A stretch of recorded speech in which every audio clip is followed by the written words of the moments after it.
Bona tarda, gràcies per estar un altre cop. Com sabeu, gravarem totes les sessions i farem tota la càpsula. Gràcies per venir, el primer de tot. Ja sé que són dies complicats. Aquesta és l'última sessió de 6 que hem tingut molt interessants. Tenim el... Ho sento, no vull posar pressió, però ha sigut tot molt interessant. Us passarem els vídeos, tot això us agradaran. Jo dono pas a la Eva, que moderarà tot això i us presentarà molt millor que jo. Moltes gràcies, Eva, i moltes gràcies a tots per estar per aquí, a casa vostra. Doncs moltes gràcies a la Fundació Èpica per pensar en aquesta taula i per tenir en compte des del sector cultural tot el que té a veure amb el marc legal, que és una cosa molt important i que normalment tendim a fer-la des del punt de vista jurídic a mi derecha, los jurídicos, a mi izquierda, sector cultural. Sí. Però és un tema del que s'ha de parlar. I ara, més que mai, és molt important que els juristes i el sector cultural parlem de quin marc legal volem donar a la intel·ligència artificial. Perquè és el moment en què tot això en què tota la normativa s'està forjant. La meva opinió és que no hi ha un estat d'opinió ni tan sols entre el sector artístic, i aquesta és una de les preguntes que els hi faré al Lluís i a l'Albert. I sempre, quan anem a legislar, la primera cosa que necessitem és un consens social. I jo crec que encara estem a prop de tenir aquest consens, però que encara no hi som. I per tant, qualsevol oportunitat que tenim per parlar des del punt de vista jurídic de quin marc legal li volem donar a la intel·ligència artificial, és molt important que l'escoltem, que el difonguem, que en parlem per anar afegint notes diferents a la reflexió aquesta general. Jo intentaré presentar els companys que tinc aquí asseguts a la dreta i a l'esquerra. Tots quatre són gent super brillant en els seus camps. Em deixaré alguna cosa, però gairebé més que dir els vostres currículums, que són llarguíssims i ens menjaríem només mitja hora del temps que tenim explicant totes les feines que heu fet, quasi que prefereixo dir-vos per què jo crec que és important que esteu aquí. I després vosaltres em dieu si voleu afegir alguna cosa que jo m'hagi deixat i que penseu que us defineixi o que aporti a per què hi sou. El Lluís Nacenta, veieu, ell músic i matemàtic, hem posat aquí en el programa. És una persona molt important en el sector, sobretot de les arts visuals, però també en el context cultural, perquè jo crec que és dels pocs comissaris que pot pensar en com elaborar un discurs des del punt de vista filosòfic, des del rigor de matemàtic, perquè ell és matemàtic, és doctor, també, i és músic. I ara mateix és professor a l'ESMUC, si no m'equivoco. No? I autor, ara em perdonareu, però és que m'estic llegint un llibre que m'encanta, Lluís Nacenta, Càlcul de metàfores. És meravellós, és sobre la confluència de la ciència i de la humanitat i de les humanitats al segle XXI. Gran divulgador i molt coneixedor també del sector cultural i de l'impacte que està tenint la intel·ligència artificial en el procés creatiu dels autors. Després tenim l'Albert. L'Albert em costarà una mica més, ser breu. Ell és artista. És un artista, però un artista que té un carrerón acadèmic absolutament impressionant, que ha fet tota la carrera acadèmica. Doctor Pal és la City University of London. Exacte, la City University of London, i que ara està liderant un projecte que tenen al campus de La Salle que es diu, ho diré malament? IESLab, exacte. L'IESLab és un projecte en el que tenen unes instal·lacions que estan realment molt bé per ajudar els estudiants a elaborar projectes que tenen a veure amb l'art i amb la tecnologia. Però sobretot m'interessa que estigui aquí l'Albert perquè ens parli com ell, com a artista, els treballs que fan són superinteressants i ja t'avanço que el que et preguntaré és sobretot com treballes tu amb la intel·ligència artificial, si consideres que és un coautor amb la intel·ligència artificial, amb l'algoritme, si l'algoritme és creatiu o és pura estadística. Aquest és el paper que ve a fer l'Albert aquí, en aquesta taula. Abel Garriga, a la meva dreta, és l'advocat més desitjat del sector. Una cosa que tenim en comú, l'Abel i la Patrícia, és que sou capaços de parlar de conceptes jurídics molt rigorosos d'una manera que el sector cultural us entén. I això és molt important i no passa gaire. L'Abel és advocat, ha portat molts casos, alguns dels quals molt mediàtics, que ara no direm, però fa més de 30 anys que és advocat en exercici i s'ha especialitzat moltíssim en temes que tenen a veure amb propietat intel·lectual i coneix molt bé el sector i el sector el coneix molt bé amb ell. És l'advocat, entre altres, de la PAC, per exemple, que és la Plataforma Assembleària d'Artistes. La Patrícia, em deixa alguna cosa que vulguis dir? No. És així, Sí. I el paper de l'Abel aquí és sobretot que ens parli sobre quins problemes et posen els artistes, o sigui, quin tipus de consultes tens i tot el que és la normativa, en un moment en el que moltes vegades no encaixa o hem de fer exercicis de contorsionisme jurídic perquè encaixi, com es pot plasmar això a nivell contractual o de vegades quin tipus de solucions els hi pots donar en el sector artístic quan la normativa encara no ha arribat al nivell de maduresa ni de concreció i la jurisprudència encara menys pels casos que et venen al despatx. Després tenim la Patrícia Riera, entre altres coses, les dues són professores de la UOC, compartim universitat, la Patrícia i jo, i ella, que també és jurista, també és advocada, té un perfil complementari diferent al de l'Abel perquè ella ha treballat sobretot per entitats de gestió, que són les entitats de gestió col·lectiva. Ha treballat durant 11 anys per CEDRO, era la delegada a Catalunya, i ara està a AISG. El que m'interessa que la Patrícia porti aquí és sobretot la seva visió internacional, perquè la Patrícia, en tant que ara mateix representant d'AISG a les institucions europees, està molt, molt, molt al dia sobre quin tipus de debat, o sigui, on estan ara els estats d'opinió i els acords pel que fa a la legislació. I el que et demanaré, Patrícia, serà, i començaré per aquí, ja et llanço la primera pregunta, que ens desfacis alguns mites sobre... Hi ha molt el relat de que la intel·ligència artificial, els algoritmes, s'entrenen de manera il·legal o il·legítima amb continguts que estan protegits per drets d'autor i que la IA roba. Aleshores, la primera pregunta que et faré serà quina és la normativa que permet, o fins a quin punt permet, entrenar-se en els algoritmes o utilitzant, copiant tot el material que està protegit amb drets d'autor que tenim a internet. Doncs primer de tot, gràcies per la invitació, gràcies Eva per la presentació.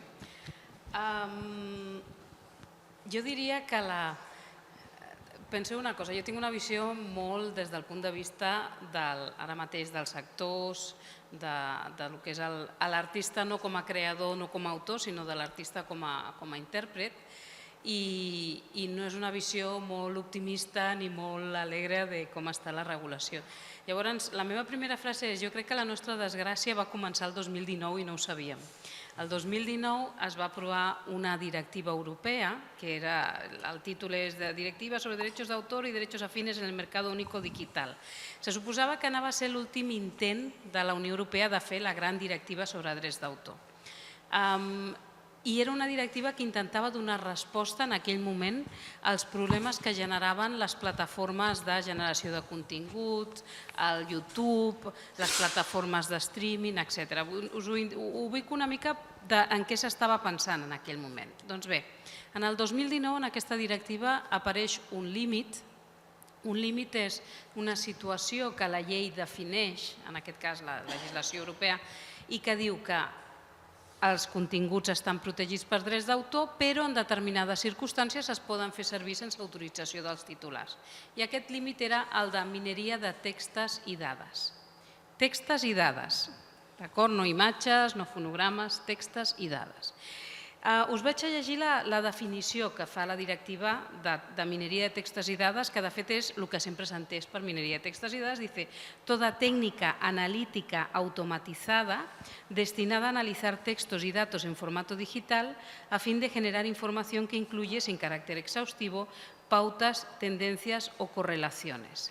Fer mineria de textos i dades no era una cosa nova. Els laboratoris farmacèutics l'han fet sempre. Abans que irrompés la tecnologia, consistia en agafar a 20 persones i que llegessin 100 articles i traiessin quines eren els aspectes d'aquest medicament. Mira, han sortit tants casos negatius. Això és mineria de textos i dades. En el moment en què surt tecnologia que és capaç de processar ràpidament el contingut, clar, això té una altra capacitat. Però penseu una cosa, en l'any 2019, quan s'aprova aquest article, que es va començar a debatre el 2016, el problema de la mineria de textos i dades des del punt de vista dels creadors estava en, sobretot, l'ús que estava fent en aquell moment Google News amb els continguts de premsa. I una mica el que es buscava amb aquest límit era fer un ús coherent d'aquesta mineria de textos i dades. I el límit s'acaba configurant de forma que diu, bueno, si sou organismes responsables del patrimoni cultural, biblioteques, hemeroteques, foneteques, tot l'acabado en teca, més universitats, educació, etc., podeu fer aquesta mineria de textos i dades agafant contingut protegit, que estigui, diu la llei, lícitament accessible en internet, per tant, des de fer scrapping de planes web, tot aquest tipus de contingut, fer aquesta mineria de textos i dades i treure aquestes pautes. Molt bé. I hi havia una segona part del límit, un altre límit, aquest era per biblioteques, etc. I després deia, per altres finalitats, pensant en finalitats comercials, tots pensàvem Google News, pot fer mineria de textos i dades sempre i quan el titular dels drets d'autor dels continguts no s'oposin.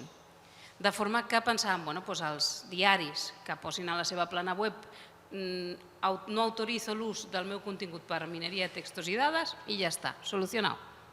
I aquí va sortir el tema, això en el 19.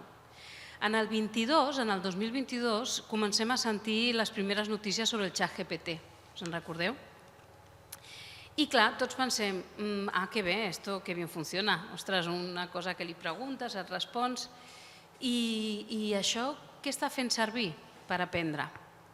Continguts. Continguts de què? Continguts.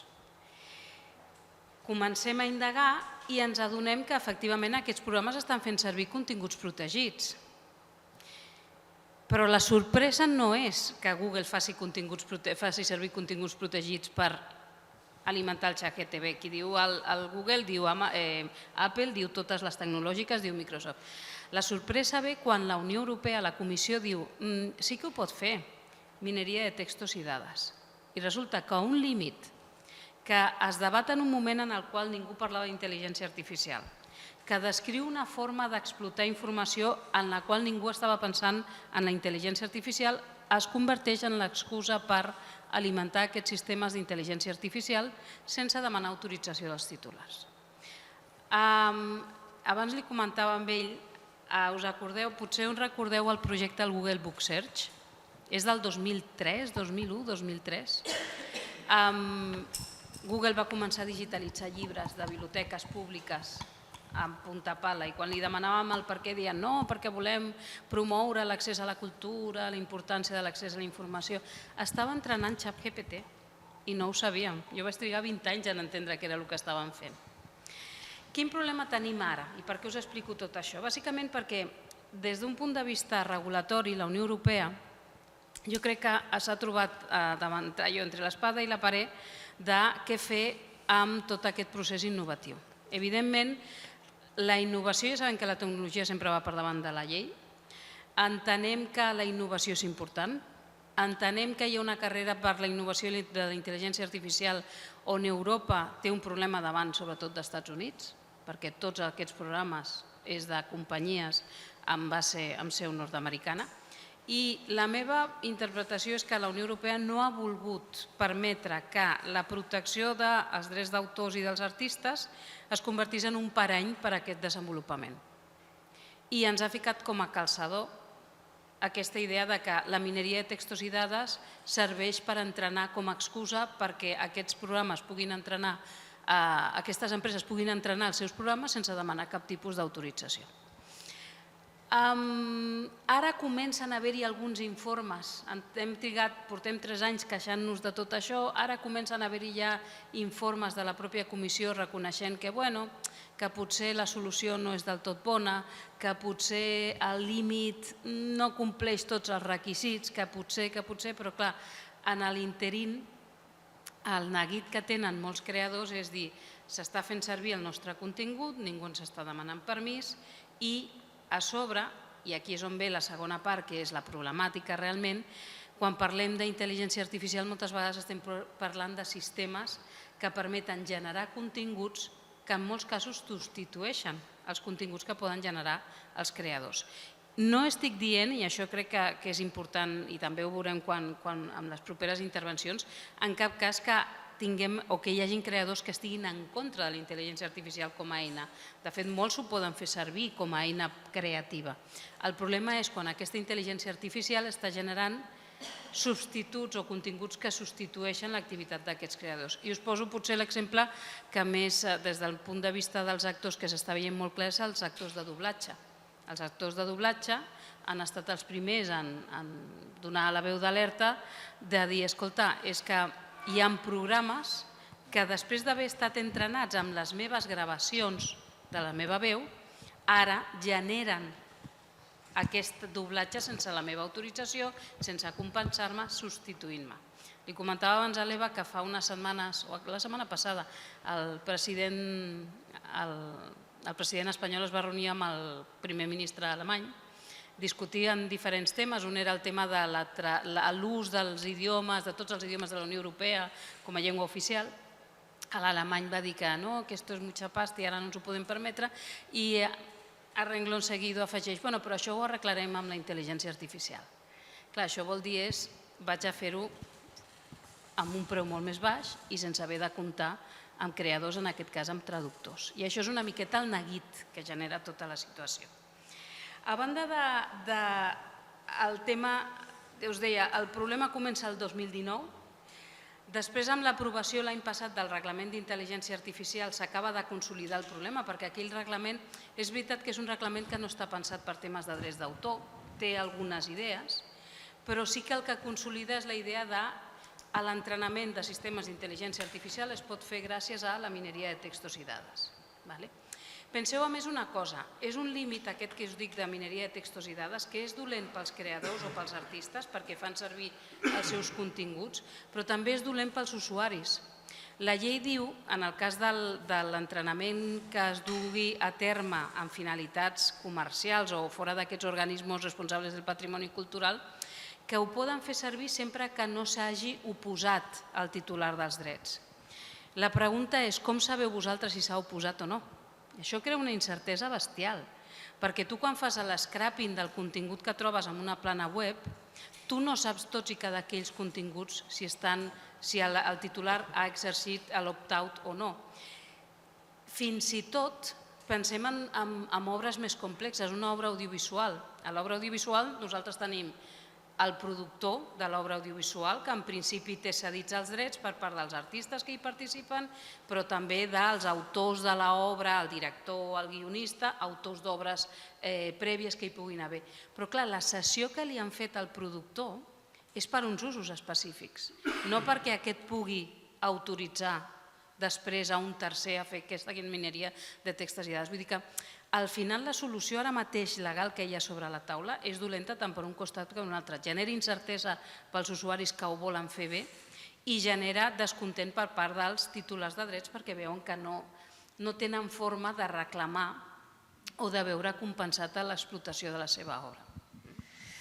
Moltes gràcies, Patrícia, per pentinat i aquesta explicació que ens has fet de les lleis.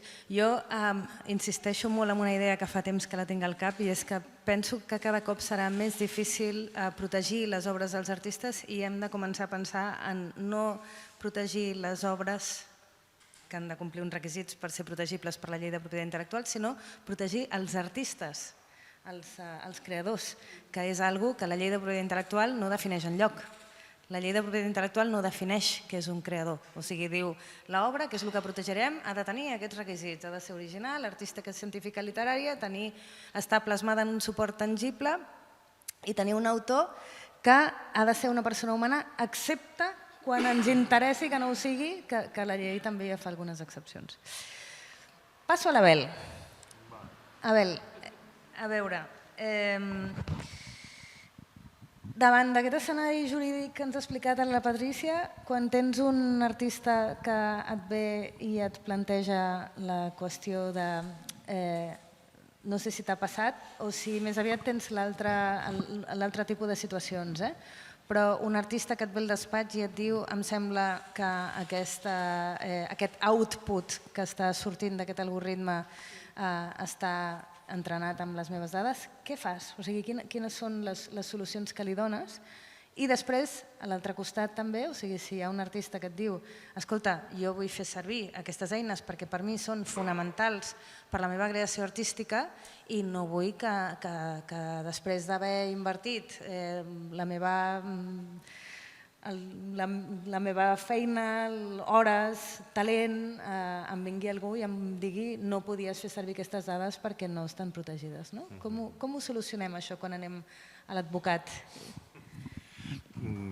A veure, és una mica...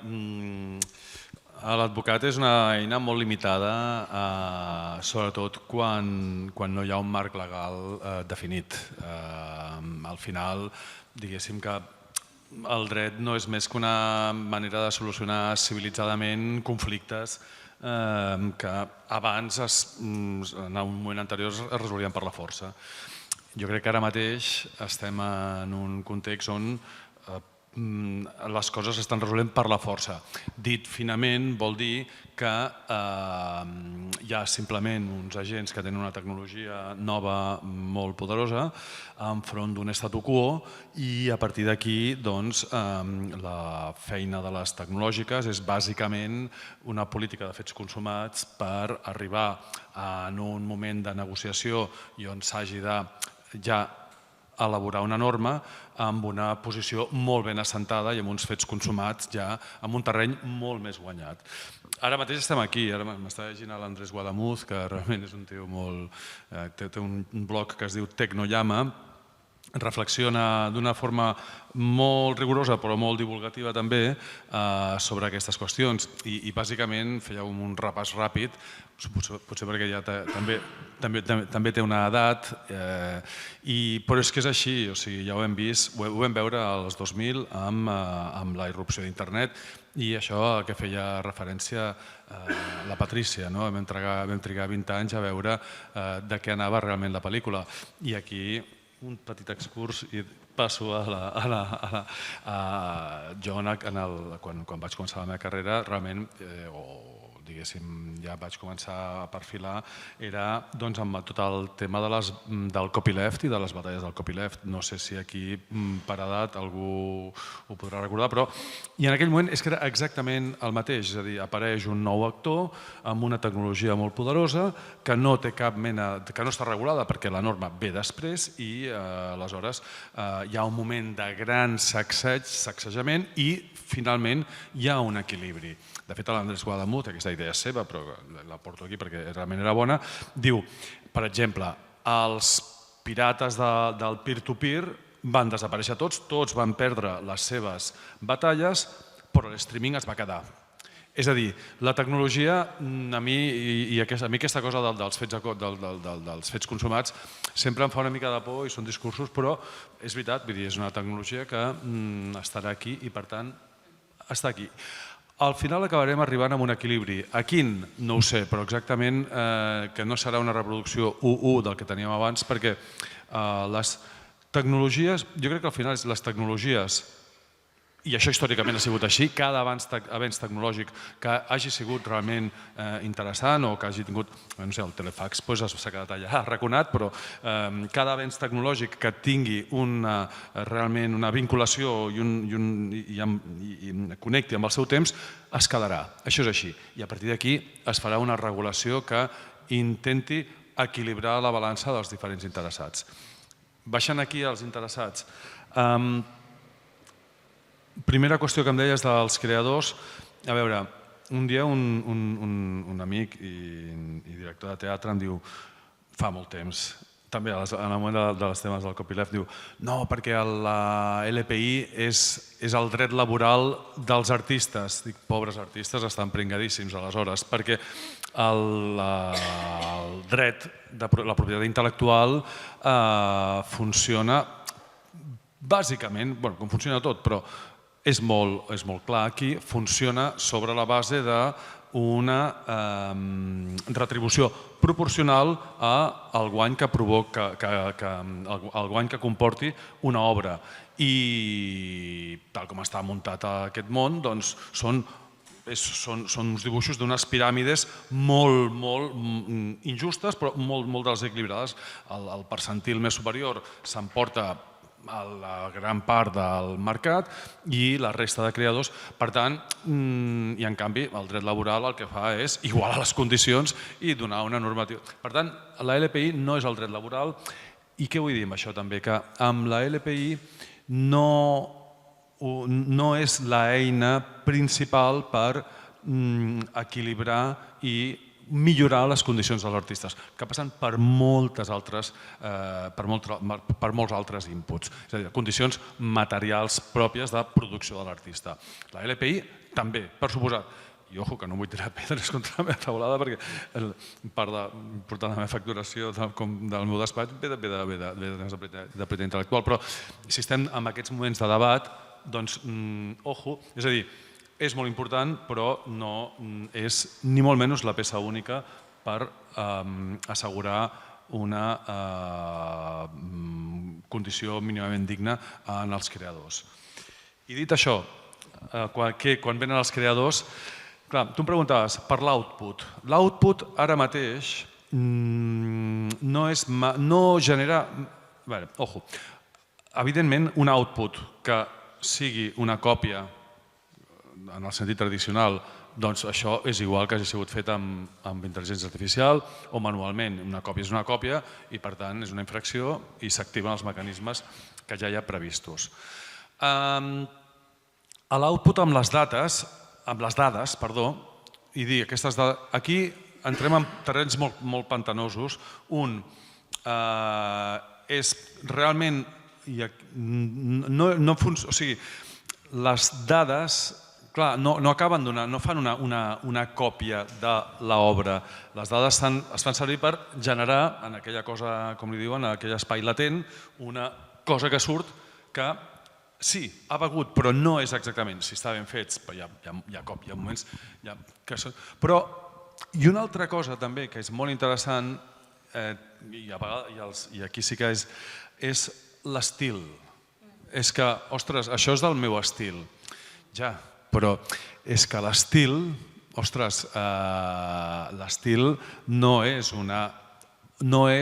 forma part de l'esfera de protecció dels drets d'autor. Per tant, una protecció per l'estil és... Ara, és veritat, per crear un estil, doncs, evidentment, ha hagut d'alimentar-se d'això. Ara vaig a ser més precisa i després passo al sector. Què passaria, per exemple, si a través de prompts algun productor audiovisual digués ara introdueix en aquesta obra audiovisual una escena en la que hi hagi una intervenció artística a l'espai públic a l'estil de La Fura dels Baus. I tu veus aquella pel·li i dius, hòstia, això és La Fura, no? Aquest espectacle quin és? Perquè clarament són ells. Què passaria? Clar, així en abstracte, perquè al final és molt la valoració del cas concret i pujar-lo a la norma, no? Però si fos a l'estil de La Fura dels Baus, doncs, ho sento, La Fura no tens cas. No tens cas Però també perquè, ostres, la Fura dels Baus, i ho dic perquè ja gairebé és que m'entra la llagrimeta, no? Perquè jo quan era petit els veia trencant cotxes allà a la tele, al Metròpolis o al programa de la Chamorro, no sé, és igual, al programa de la Chamorro, vull dir, era, clar, o sigui, i no és per treure mèrit, perquè no s'ho van inventar ells, de sobte un dia s'aixequen, anem a restaurar, ostres, agafa, i no sóc expert en, però tota una tradició, tot unes capes de gent que ja havia fet i ells a sobre hi afegeixen i la seva distinció, dius, hòstia, això és la Fura, això és sello Fura, però no han sortit així sols com generació espontània. Per tant, espera, la pregunta era és que... Si et vingués... Això, si vinguessin... Clar, si fos a la... No hi hauria cas si només fos realment, una altra cosa és que fessin alguna de les... I aquí clarament l'algoritme s'hauria alimentat, hauria anat a buscar tot la Fura i s'hauria alimentat d'això. Correcte, aquest és el tema, és a dir, tot això, jo, i per acabar, la meva, o si no sé quant de temps tinc, però jo m'havia, realment, un parell de coses per mi que són importants és, primera, en aquest cas sempre s'ha contraposat, o tradicionalment s'ha contraposat, creador i productor o creador i editor. És a dir, el treballador i l'empresari, una mica en aquella... Jo crec que actualment, i tu, Patrícia, que estàs... Bueno, tu estàs de part del que sabem com autors, no? Són els actors, però és igual. Però jo crec que actualment la batalla, o sigui, treballador i empresari aquí mateix tenen un front comú que és aquestes creacions estan... No ho veus tu així? Bé, doncs mira, això ja és interessant, en parlem. És a dir, no crec que hagi de ser un sindicat o vertical, però el que vull dir és que qualsevol dret del creador, que el legislador reconegui al creador, si és un dret exclusiu i per tant disposable, serà un dret de l'editor o serà un dret del productor. Per tant, una infracció, és a dir, qui vetllarà pels seus drets en primer lloc serà l'editor perquè haurà recollit, haurà adquirit tots els drets de l'autor. Per tant, en aquest sentit dic que estan al mateix barco. Vull dir que es troben tots indefensos davant d'una cosa superior que és aquesta tecnologia. Abans de donar-te el dret a rèplica, perquè has dit no estic d'acord, m'agradaria passar al Lluís i a l'Albert. Heu sentit quin és el marc i ara, sobretot el que m'interessa és que m'expliqueu, començo per tu, Lluís, quins usos està fent de la intel·ligència artificial al sector cultural i et demanaré també que facis una miqueta de predicció. Sí.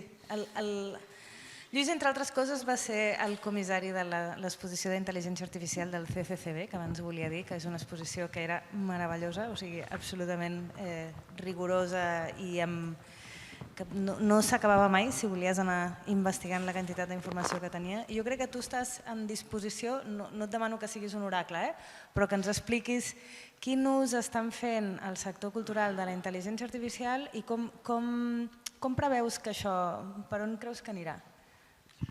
Una pregunta fàcil. I després anirem a l'ús concret de l'Albert, que també m'interessa molt que ens expliqui ell, tu com a creador, com incorpores aquesta tecnologia. Després mirarem a veure com casem això amb tot el marc legal que ens han explicat els juristes.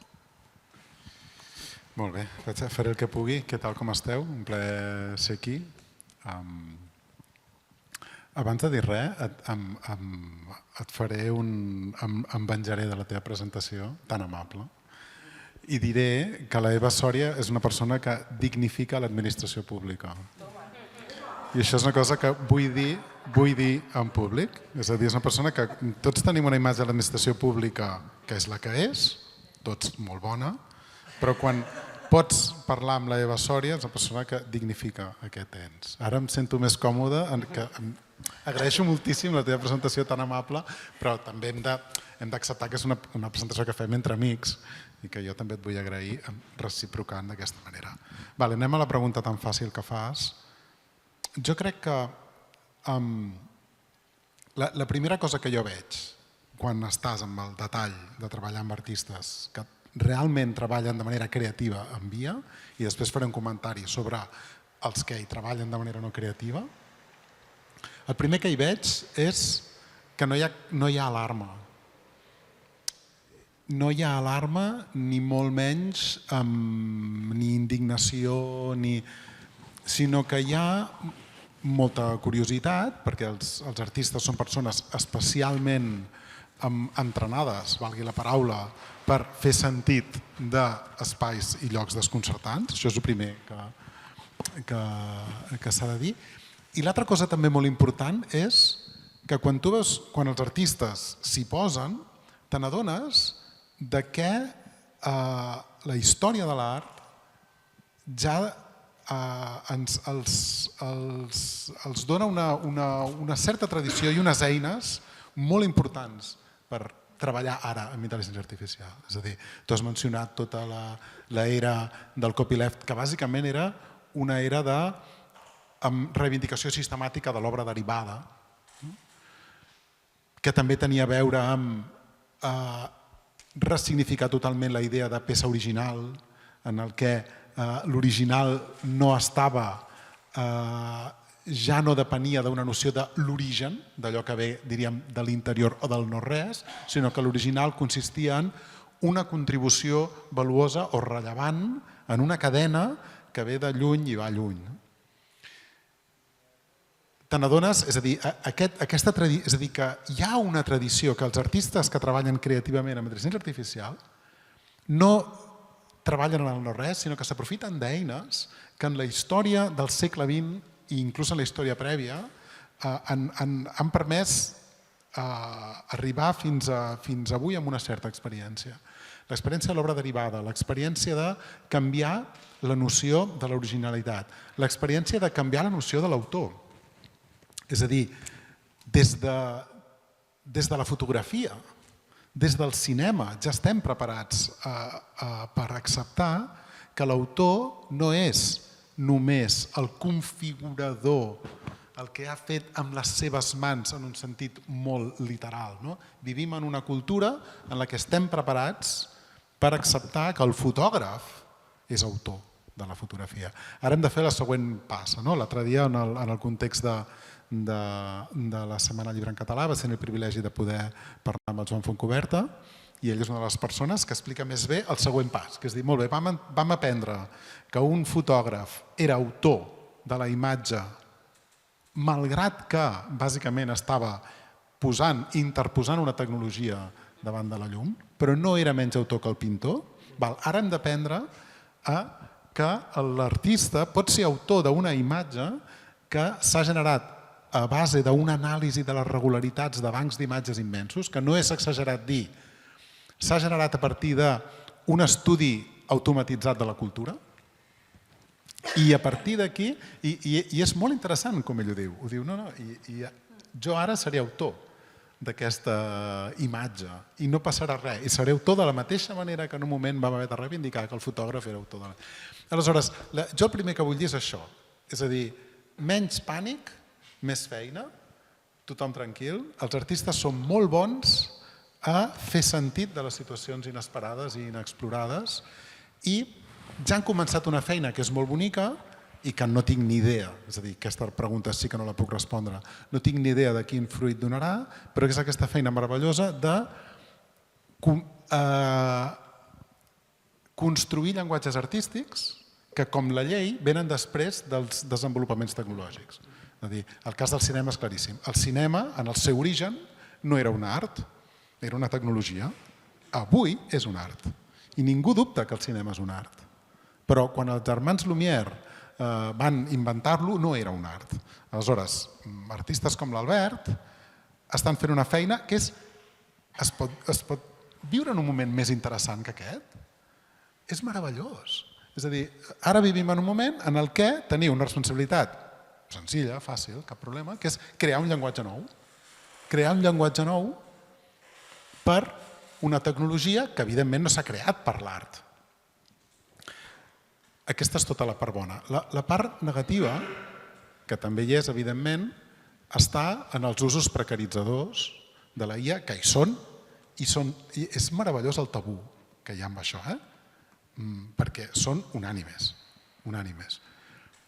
en la imatge, en el text, en la traducció. Això hi és. I davant d'això m'he quedat pensant en el que comentava l'Abel, de dir els drets laborals són la llei de l'artista, són la llei de propietat intel·lectual. Jo tinc una contraproposta revolucionària amb això, que és que els drets laborals dels artistes siguin els drets laborals. És a dir, contra els abusos laborals s'hi lluita amb drets laborals.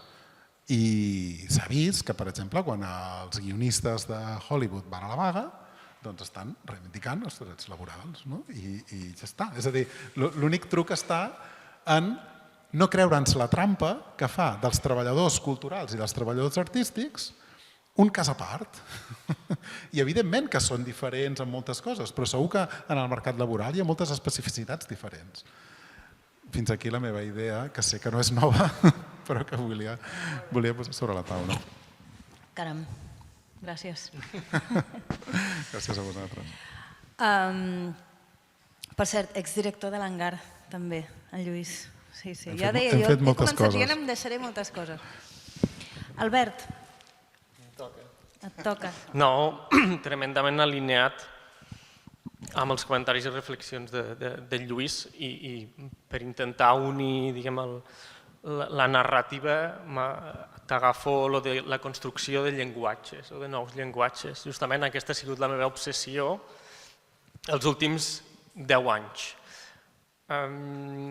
Des de tots amb un patró similar que ha sigut el voler experimentar la relació o simbiosis o interacció home-màquina, home-algoritme, com li vulguem dir, o ésser humà-algoritme, durant aquests processos artístics i creatius. I durant aquests 10 anys he viscut l'evolució d'aquesta tecnologia.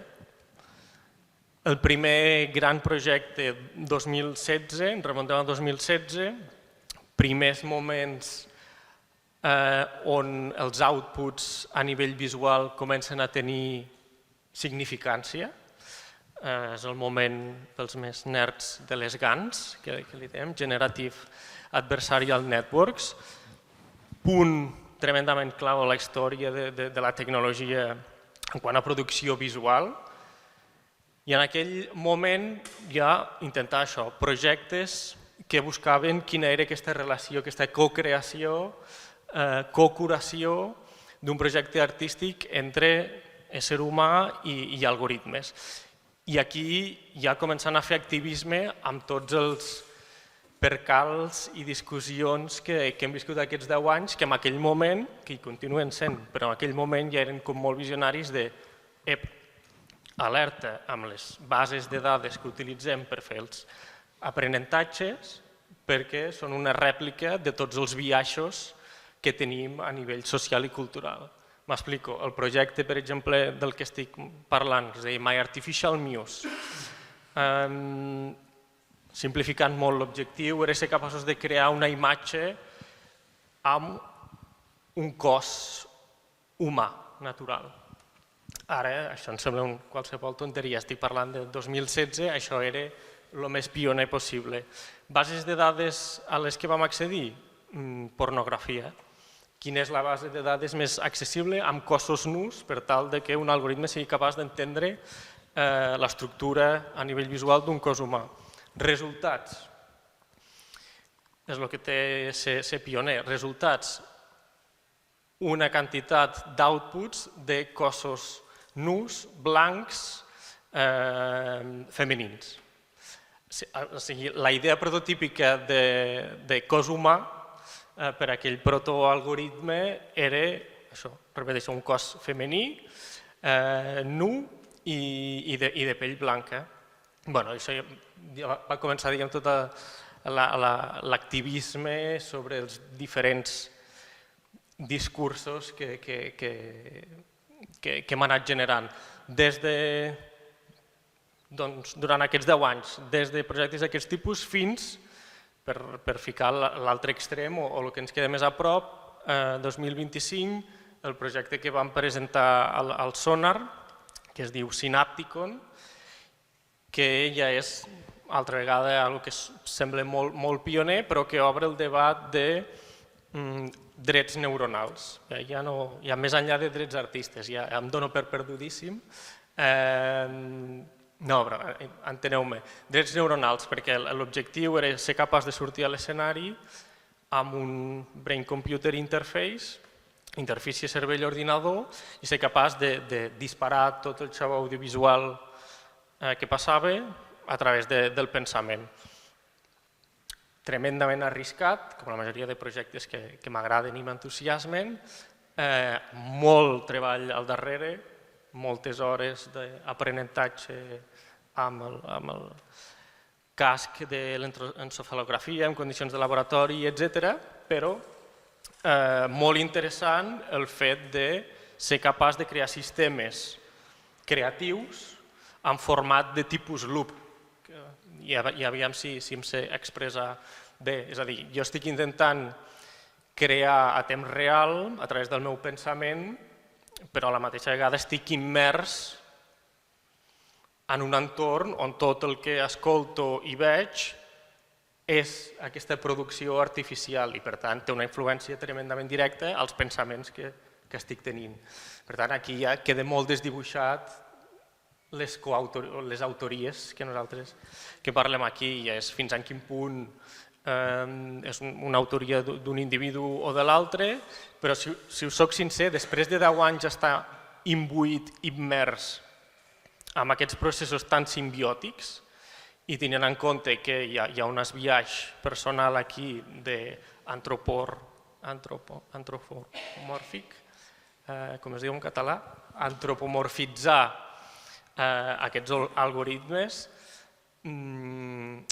tampoc no és un debat que m'interessi. Realment la meva identitat a dia d'avui i la meva pràctica artística és tan simbiòtica que no faig la distinció entre eina i el que pugui aportar jo com a humà. Deixa'm només fer un apunt aquí, i és que la llei de propietat intel·lectual sempre parla primer l'altura creativa i després les obres d'art o les obres protegides per la llei de propietat intel·lectual, perquè hi ha obres d'art que no ho estan, són la projecció de l'esperit. O sigui, sempre es parteix tot, és una idea molt, jo penso, molt decimonònica de pensar en el creador com gairebé un artista romàntic, que a més sempre serà la part dèbil de la negociació, i s'imagina aquest autor sempre com projectant la seva personalitat.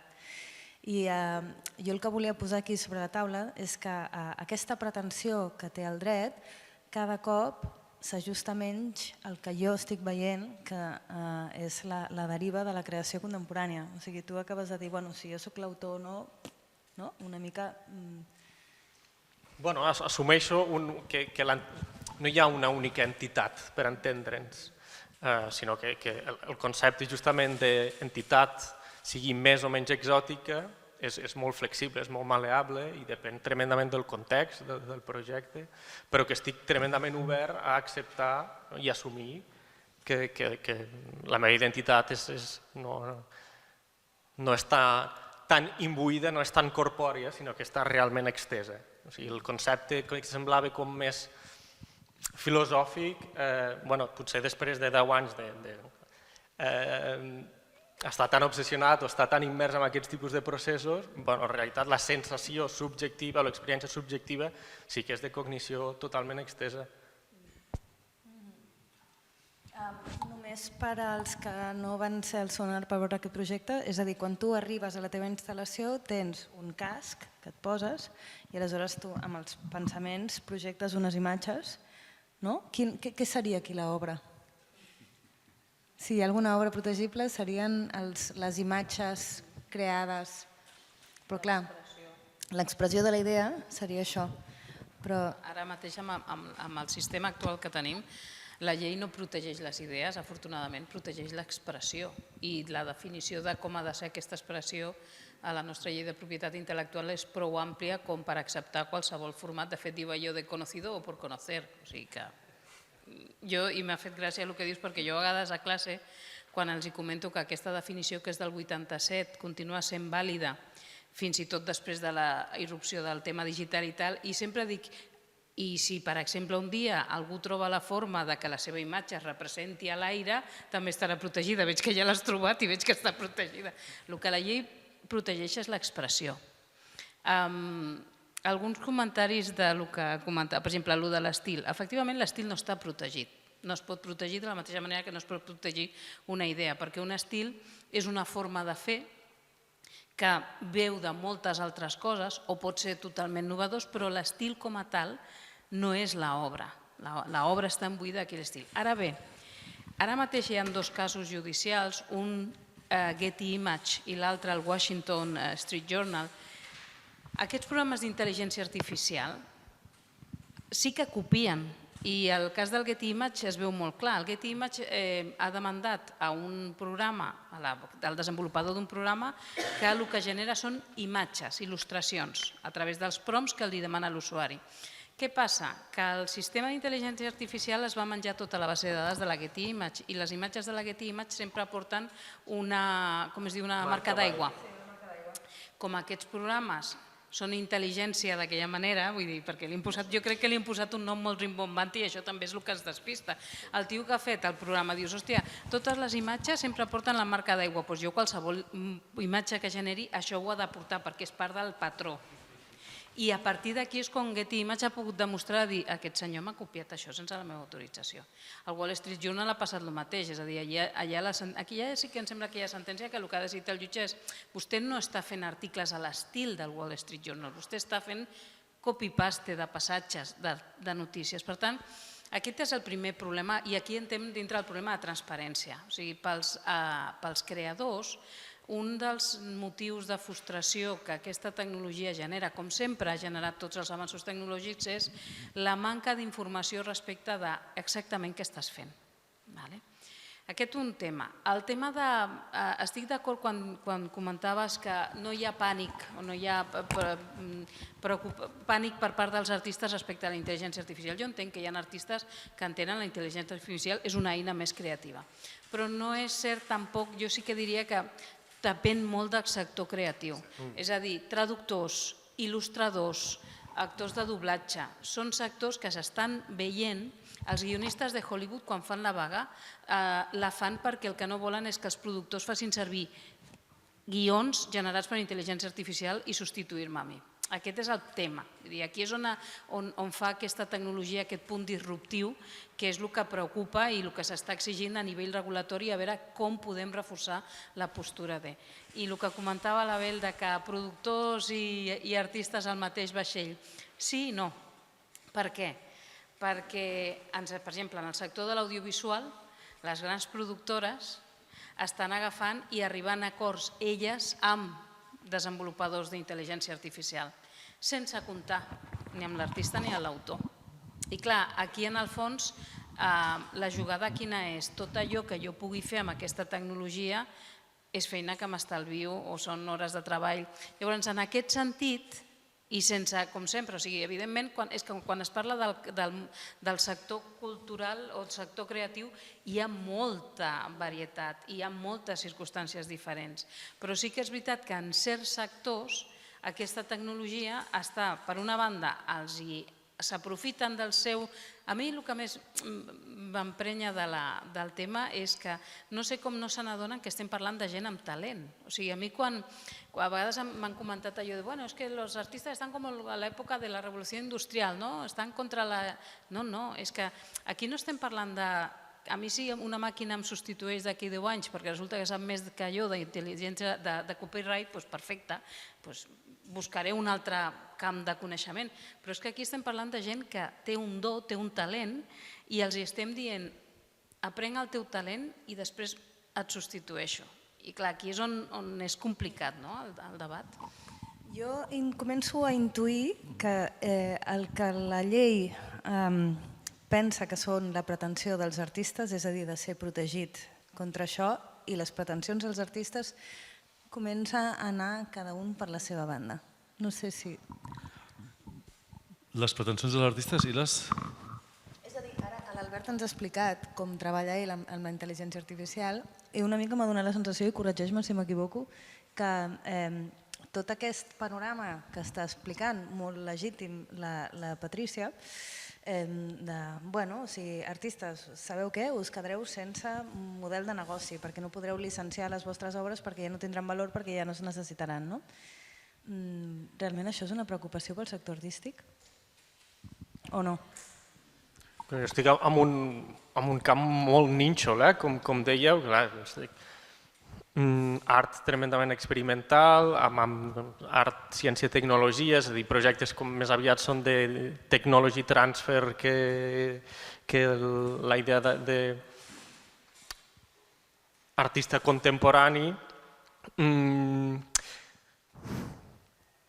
No et sabria què dir-te. Hi ha hagut moments aquests 10 anys que sí que han anat molt tots a la una, com és el tema d'intentar construir plataformes d'opt-in, opt-out per a donar la teva llicència pròpia o donar el vistiplau que els grans sistemes d'aprenentatge ho utilitzen com a bases de dades.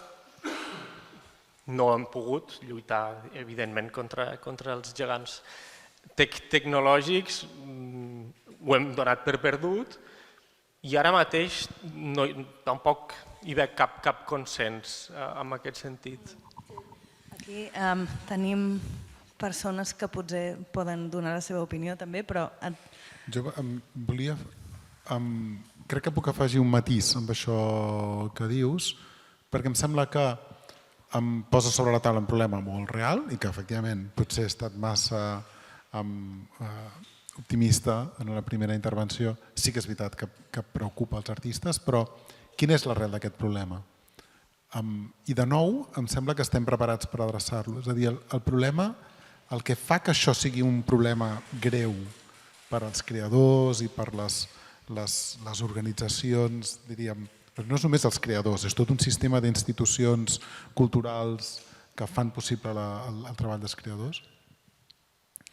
No és tant la intel·ligència artificial en si, sinó una tendència, un model de mercat que la intel·ligència artificial aleshores accelera fins a la nàusea. És a dir, el dubte, la qüestió última és, volem veure l'enèsima entrega de l'enèsima franquícia de Hollywood i en volem tenir una nova cada dia per entretenir els nostres nens i entretenir nosaltres mateixos, o volem veure una pel·li original. I això és una pregunta real que ens interpel·la a tots, ja no només com a artistes i professionals de la cultura, sinó com a amateurs, que és la part més important, i a nosaltres en tant que consumidors i a tot el nostre sistema social i polític en tant que articulador del mercat. Perquè al final el problema és aquest, és a dir, que la intel·ligència artificial arriba en un mercat de l'art que en alguns llenguatges està profundament degradat. És a dir, en el cinema això és molt clar. I sents els professionals, els bons directors de cine que et diuen és que ja no es poden fer pel·lis perquè és massa car fer una pel·lícula i és massa arriscat. Aleshores, una companyia que inverteix tants milions anirà sobre segur. I anar sobre segur vol dir que farà l'enèsim refregit i recombinat d'allò que ja se sap. Però els humans som recalcitrants i de cop surt tota aquesta serieosfera, de cop les sèries, els guionistes t'ho diuen molt clar, diuen no mireu pel·lis, mireu sèries. Per què? Perquè com que el risc és menor, com que la sèrie és més barata, el que produeix una sèrie es podrà arriscar, perquè el risc no és tan... Ja m'estic allargant massa per dir una cosa clara, és a dir, de nou, el problema no és la intel·ligència artificial, el problema és un mercat massa centralitzat i massa degradat des del punt de vista cultural. Jo, de fet, aquest concepte que sempre es diu la tecnologia és neutra, és veritat que és neutra, el problema és com es faci servir i el problema és que potser aquests desenvolupaments d'intel·ligència artificial en segons quins sectors creatius s'estan fent servir per abaratir costos, única i exclusivament. És el que dèiem abans dels dobladors, o el que deien dels il·lustradors, o per exemple els traductors que s'estan trobant que hi ha editorials que ara no els contracten per fer la traducció, sinó per corregir, que clar, dius, perdona, si el programa és tan bo, potser no em necessitaries... O sigui que estic d'acord amb el que comentes de que la tecnologia com a tal és la forma en què s'està fent servir, la que està impactant i el que està preocupant als sectors creatius o a certs sectors creatius. Insisteixo, jo, Eva, sempre quan parlem d'aquest tema, clar, tu tens una visió també d'artistes creadors molt innovatius, però és que continua havent-hi, clar, és el que dèiem, quan parlem del sector creatiu, estem parlant animales de mucho tipo y pelaje, llavors no és... De todo animales. No és fàcil, amb tot el respecte a l'audiència, Evidentment. no és fàcil trobar un consens, evidentment, però sí que jo crec que des d'un punt de vista regulatiu, almenys el que s'està exigint des d'organismes o organitzacions que representen a gent del sector de la cultura és no us oblideu de nosaltres. O sigui, ara mateix jo crec que la pitjor sensació que tenim és això ha començat a córrer, la part política està més preocupada per no perdre la batalla de la innovació i aquí evidentment ens hem de barallar amb els Estats Units amb les circumstàncies actuals que tenim de geopolítica internacional i no s'han sacrificat en l'altar de la innovació, vull dir, no han volgut saber, no sentir res, absolutament res de cap queixa de esto es mineria de textos i dades i punto, no? I és una miqueta el que decep del debat. Podem obrir torn de paraules? Sí?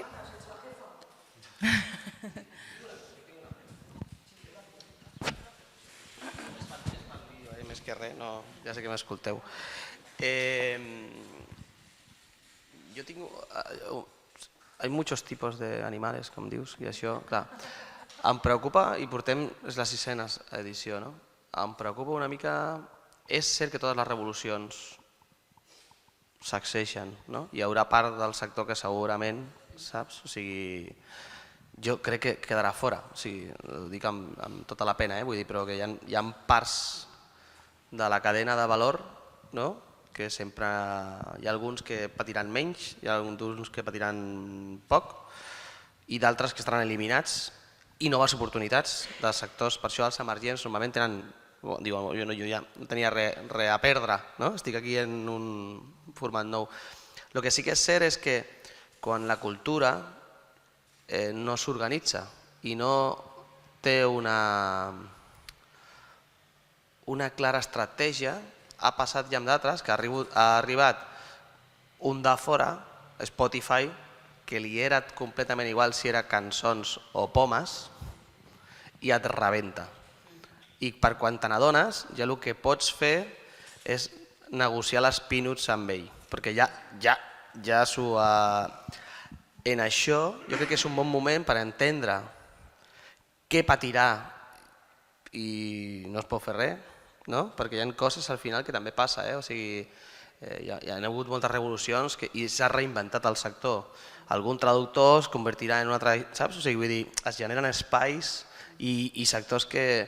Però crec que és important i una de les coses que volíem reflexionar aquests 2 dies és quin és el paper que hem d'agafar com a sector perquè no se'ns mengi i també, que és una part important que sempre se'ns oblida, és què hem de fer nosaltres per recolzar aquesta part legislativa, per recolzar aquests tequis, que sempre dic que jo soc telecos, si deixeu en les meves mans la ètica, estem fotuts.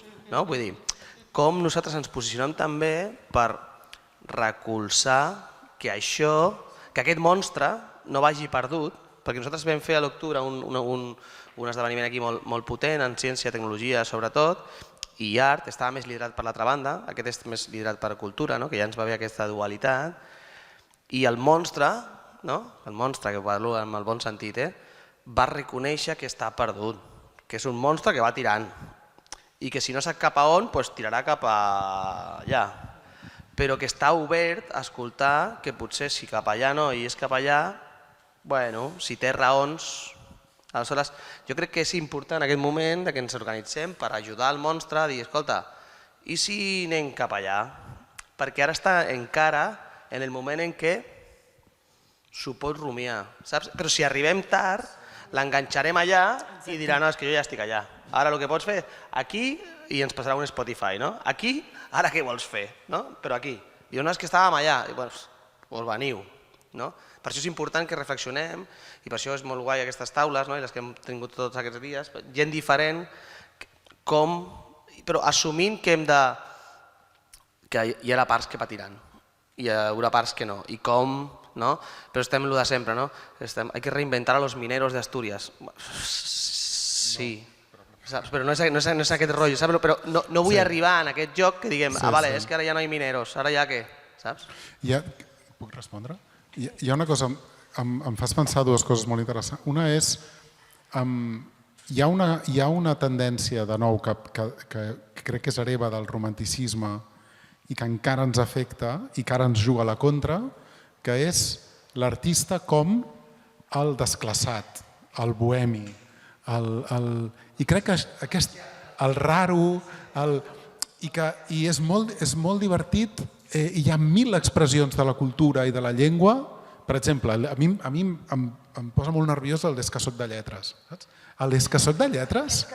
És que soc de lletres vol dir passo, és a dir, no ho dieu mai, sisplau. I és una tradició que s'ha de... Com es lluita contra? Perquè bàsicament vol dir jo passo de tot aquest rotllo tan complicat. I és com, no. Aleshores, la primera cosa que hauríem de fer, allò com llamada a les armes, és això és un problema nostre. No podem dir jo sóc el friqui, el raro, jo passo, sou tots uns capitalistes, jo me'n vaig. No, és a dir, posa't, la cosa d'un poeta debe ser más útil que ningún ciudadano de su tribu.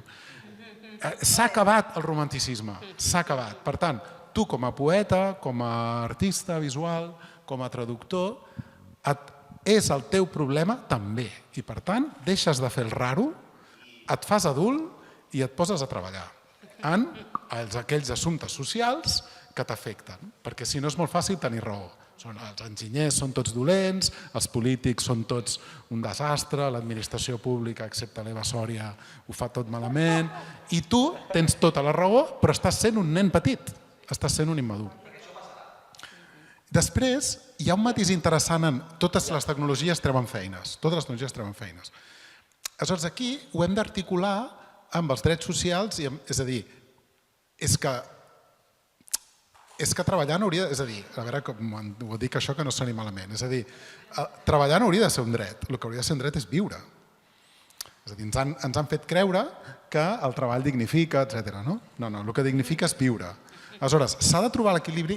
Potser hi ha feines que dius, escolta'm, tu ho has explicat molt bé, que els humans puguin deixar de fer aquestes feines, meravella, que les facin els robots. El problema no és aquest, el problema és si això traurà les condicions de vida a tot un sector social. Aleshores, hi ha un equilibri molt interessant entre quines feines volem preservar i quines feines no.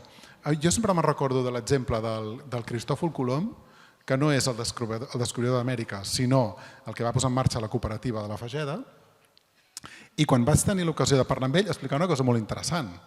Ell deia, jo m'he compromès, com a raó de ser de la meva cooperativa, a donar feina a totes les persones de la Garrotxa amb alguna discapacitat intel·lectual. Clar, la pregunta va ser, i què fas quan no necessites ningú més? Va dir, molt fàcil, em vengo una màquina i contracto a 5 persones més. I vaig dir, veus que fàcil és resoldre el problema. Però en aquest cas, aquests llocs de treball s'han de... Per què? Perquè que una persona que se sent exclosa de la societat, que se sent inútil, que se sent que ha de ser subsidiada, pugui treballar fent iogurts, doncs és el mateix. Els traductors, doncs bé, haurem de veure, potser quan els traductors estan traduint en el Congreso les bajanades que diu no sé, qui diu bajanades? Tots ells. Potser no fa falta que un bon traductor que és capaç de traduir Dostoievski al català estigui perdent les tardes traduint. Però hem de veure quines feines s'han de mantenir per una qüestió social de dignificació d'unes persones cultes que saben fer unes coses. I potser podem decidir que els dobladors són molt importants perquè ens agraden les seves veus i ens és completament indiferent que la tecnologia sigui capaç de resoldre's. De la mateixa manera que els iogurts de la Fageda es podien fer amb una màquina però van decidir que els volien fer en persones.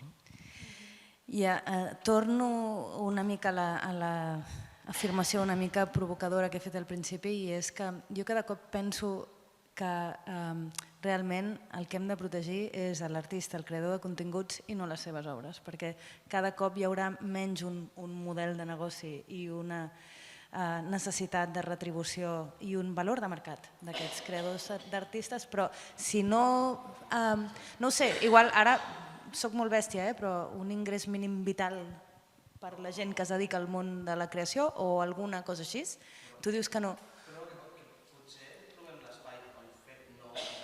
Sí, però què passa? Que si no, o sigui, si totes aquestes persones que abans decidien estudiar Belles Arts o posar-se en una carrera que és creativa, al final només s'hi posen els que ja tenen una manera de viure perquè saben que d'allò no viuran, llavors tindrem una creació absolutament homogènia.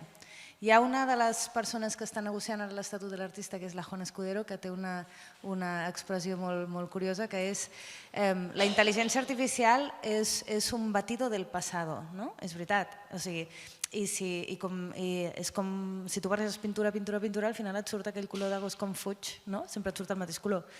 Aleshores, necessitem, potser, si no ens podem escapar de que els algoritmes estiguin a la nostra societat i siguin co-creadors, siguin col·laboradors, siguin assistents personals, siguin els que siguin, necessitem que aquest algoritme es vagi renovant i, per tant, que hi hagin creadors que vagin posant coses noves a la web. Com ho fem, això? Perquè està clar que a través de la llei de propietat intel·lectual que ara tenim no estem generant unes... Aquí dieu que no, m'agrada, perquè estic fent això com per provocar que em digueu com viuran els creadors davant de tota aquesta situació.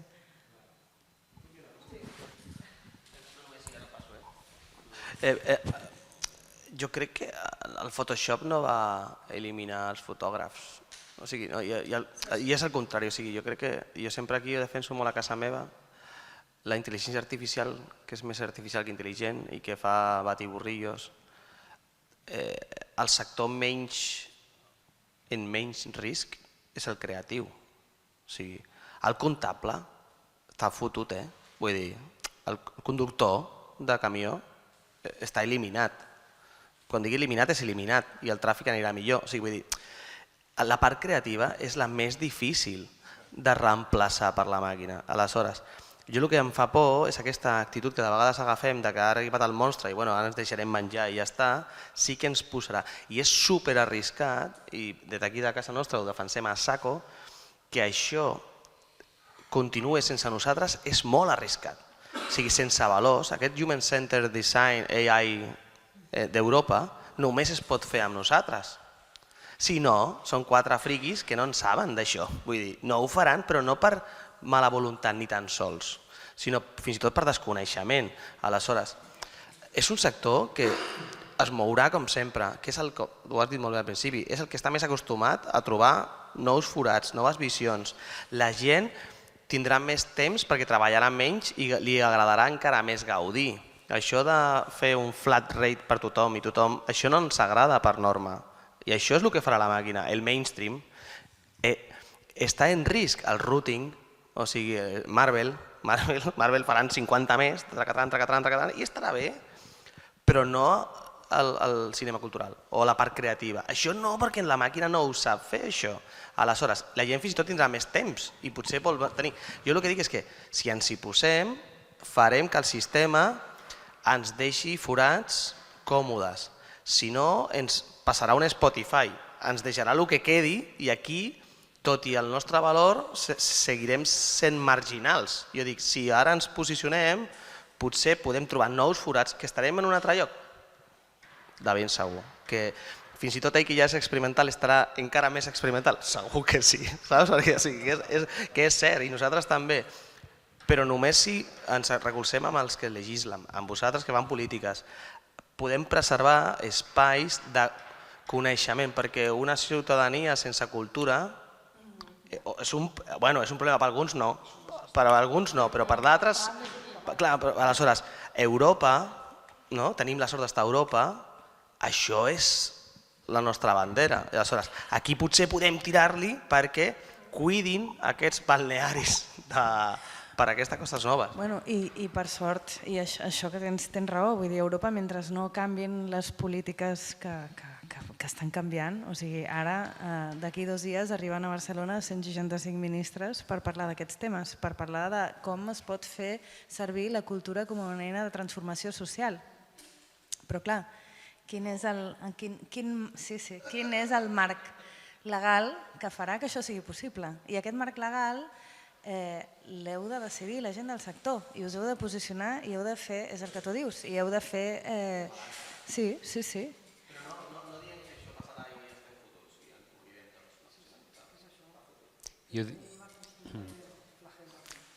Jo volia dir-vos que tots aquests riscos, amenaces, pors amb respecte al que ens està passant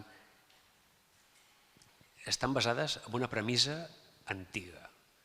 O sigui que prepareu-vos, perquè és que en realitat esteu dient no, és que les eines d'intel·ligència artificial només fan que, com us dit, un megamix, un batido del passat. No és meva, la frase. No, però que està molt bé. Il·lustra molt el que es podia considerar que era fa un parell d'anys.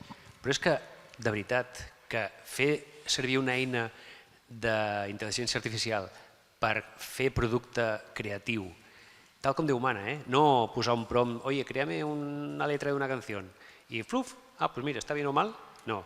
Si la fa servir bé, de veritat que m'hi jugaria alguna cosa de que aconsegueixes productes realment creatius per al que es diria originals.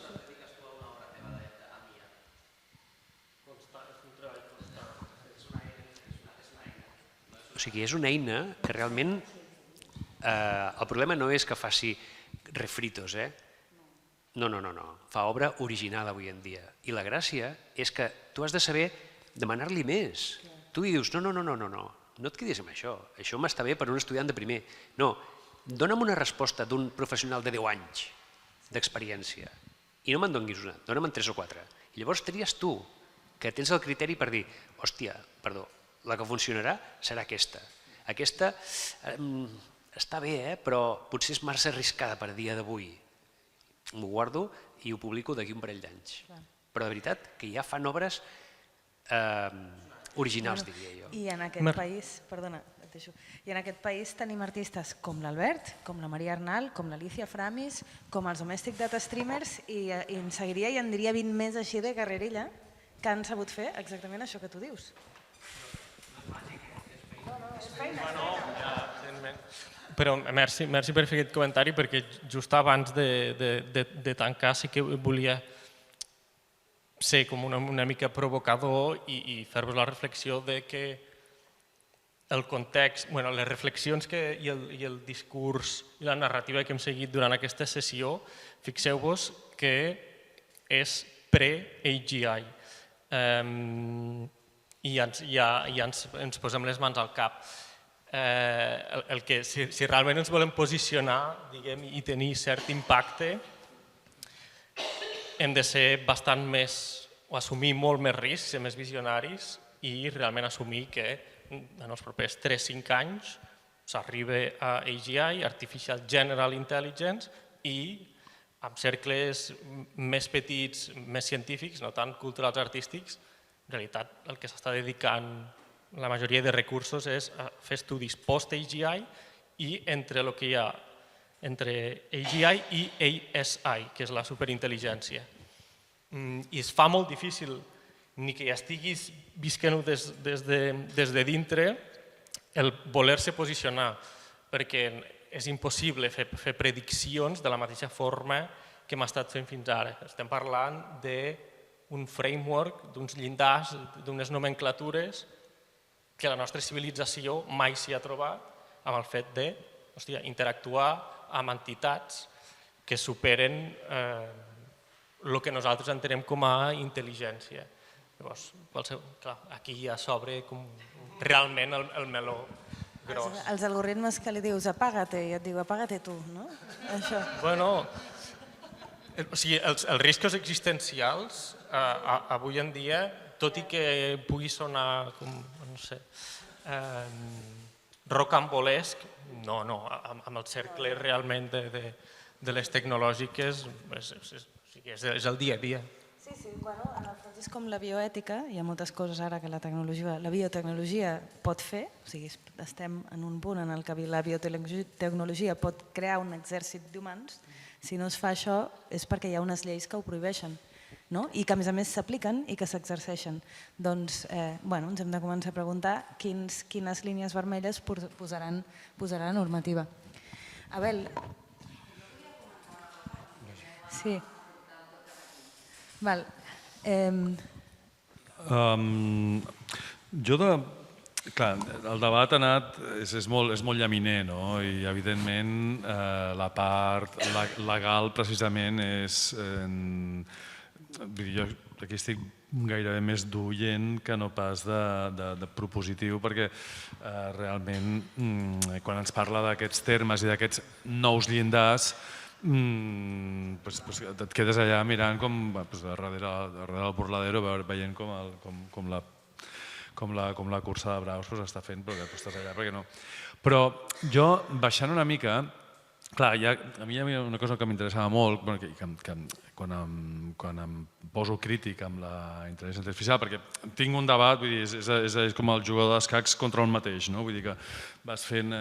Però quan em poso crític, realment, i realment és així, o sigui, realment és una eina massiva de crear continguts en quantitat i en sèrie, i on l'accent està en la quantitat i no en la qualitat, no entès com a alta, baixa cultura, sinó en aquella qualitat, allò innat, allò humà, allò que és realment la creació en si.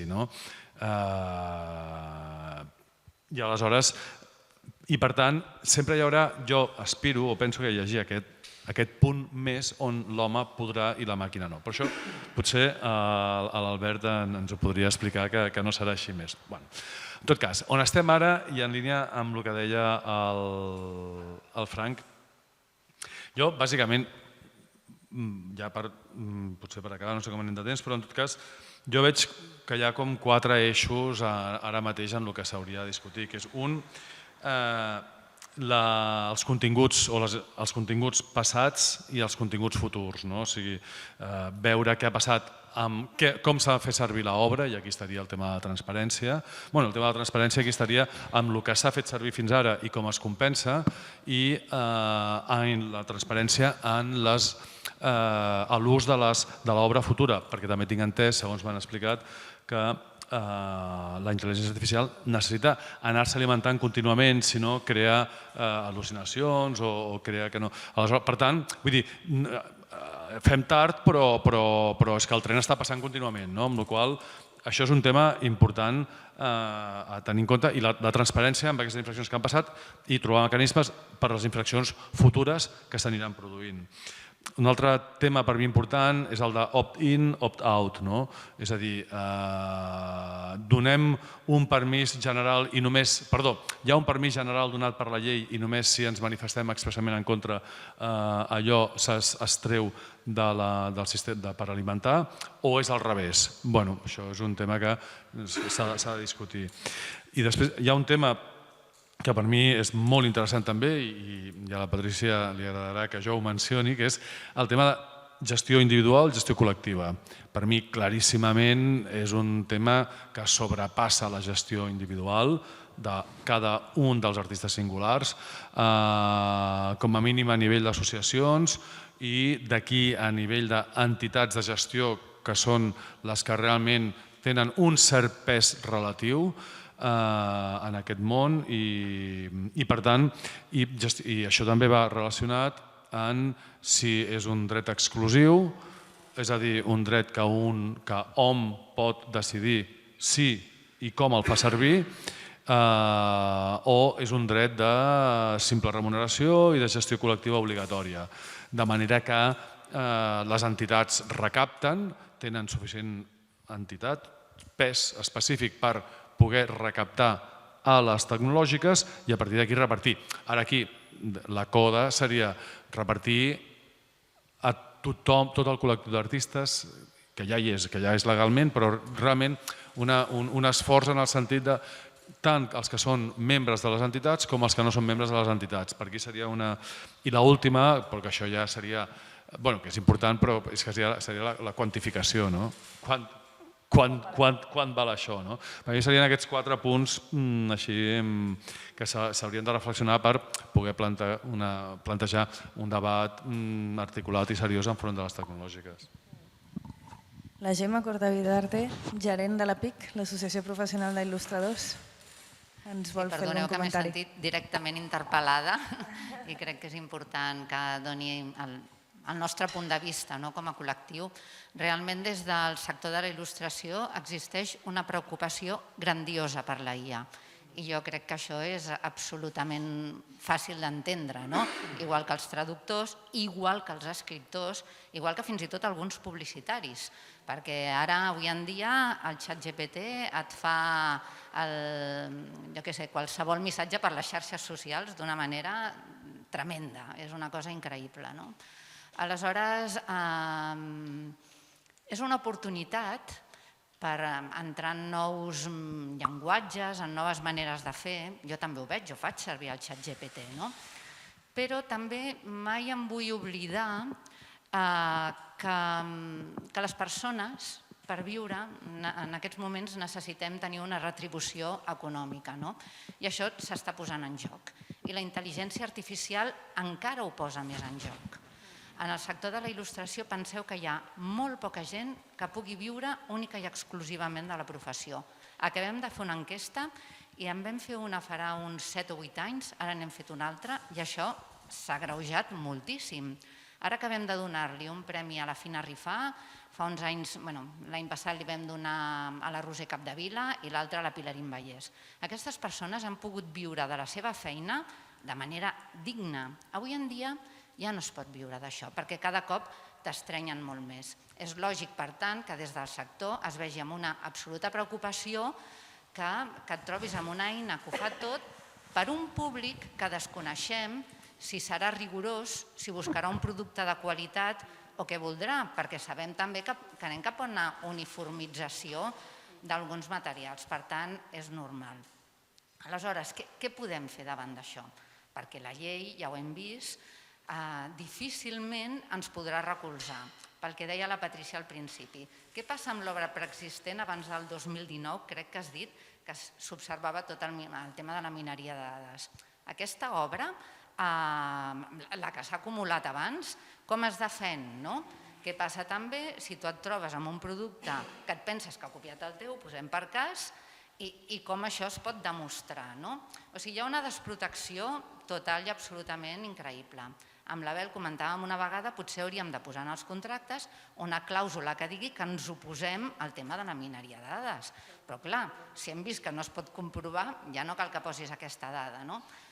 Aleshores, sí que em sembla que una de les mesures que és molt, molt, molt important és tot el tema de la gestió col·lectiva. Jo aquí coincideixo amb el que es deia, però clar, també coneixem els precedents de la gestió col·lectiva. Si has estat a Cedro, Patrícia, ja saps que això és un problema. Sí que s'ha recaptat per la gestió col·lectiva, però quan es va fer tot el tema del cànon digital va ser un desastre. Fins i tot la societat tampoc entenia que es pogués recaptar aquests diners, tots ens queixàvem. Aleshores, realment ho veig difícil, però sí que penso que s'han de fer coses, perquè si no se'ns menjaran. També perquè hi ha un altre tema. O sigui, jo penso que la tecnologia no és neutral. La tecnologia és propietat d'algú. O sigui, internet són uns cables, uns satèl·lits que algú ha posat i que són propietat d'algú. Per tant, els fem servir, evidentment. Si no, tampoc sé què passaria, no? Però no oblidem que són propietat d'algú. I ja està.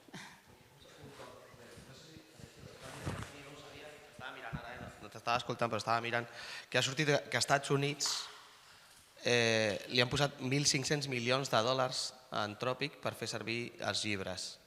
Estats Units, que no és la cuna dels drets. I penso que deien que el jutge ho ha parat perquè pensa que és poc. O sigui que comença a haver-hi fins i tot als Estats Units, que no s'esperava, ja, però com deien, eren demandes col·lectives, de dir, escolta, això és el meu coneixement, i ja comença, i han dit que han de pagar 1.500 milions i treure-ho. Sí. Jo, una mica amb el que estaves comentant, diverses coses.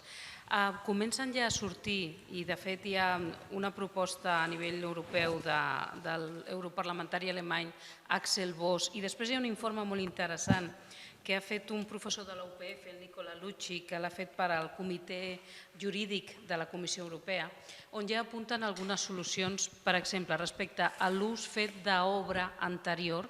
Bàsicament hi apunten dues coses. Una, la necessitat de remunerar, de crear algun tipus de compensació, gestió col·lectiva obligatòria, òbviament, perquè és l'única forma de poder articular-ho d'una forma viable.